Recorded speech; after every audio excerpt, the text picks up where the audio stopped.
Trpezlivosť je najlepší prostriedok, aký človek dostal od Bohov, aby dokázal svoju vznešenosť.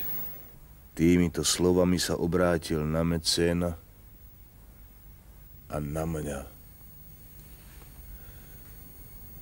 Nech to urobil ktokoľvek, za môj Rím bude pikať.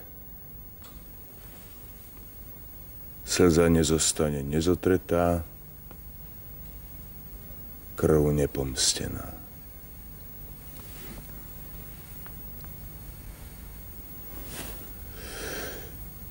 Slza nezostane nezotretá, krv nepomstená. Nie!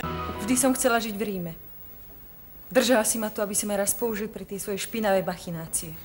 Viem, Marcia, že to, čo od teba žiadam, je pre Rímanku nedôstojné, ale... Chováš sa ku mne ako podvodník. Predstieraš úprimnosť a pritom ma chceš obetovať tej odpornej kreatúre. Prečo kryješ svoju podlosť znešenými rečami?